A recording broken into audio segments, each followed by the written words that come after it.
Not far from Syrian President Bashar Assad's presidential palace in Damascus lies Hospital 601. It was here, U.S. investigators believe, that between 2011 and 2013, the Assad regime collected and processed thousands of corpses in an industrial-scale campaign against political opponents.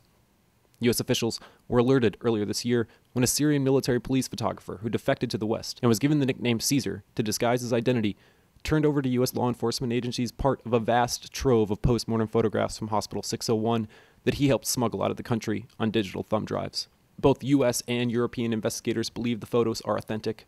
Syria has dismissed the photos as fabrications. The Syrian government has a mania for documentation that we haven't seen since the Khmer Rouge or the Nazis.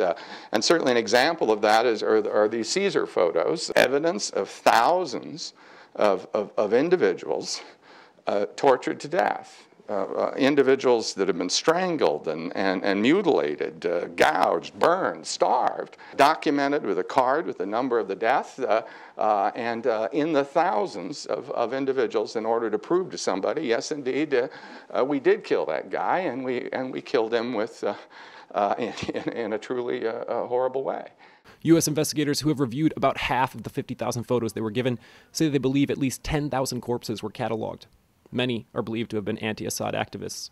The photographs also reveal a unique numbering system used by the regime to identify the deceased, when they had died, and which branch of the Syrian authorities had held them.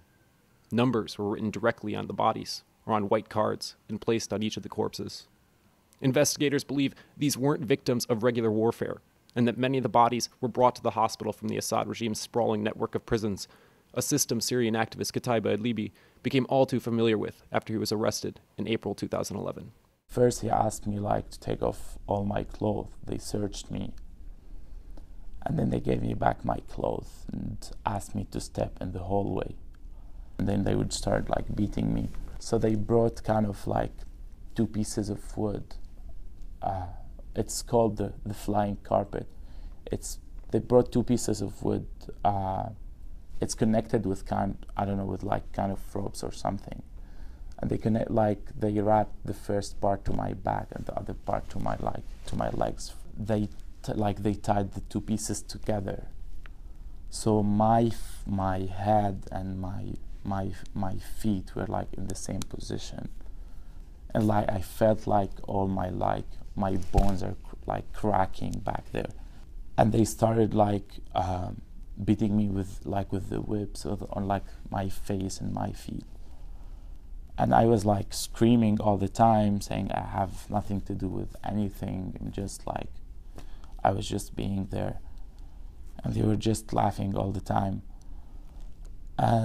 Then later they put me on the ground. There was a hole on the ground, but it was a shallow hole.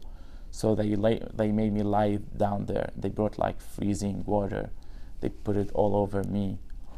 And they brought kind of a generator. That's what I saw when later when they took me back. And they were just shocking me with electricity. It's all lasted a long time.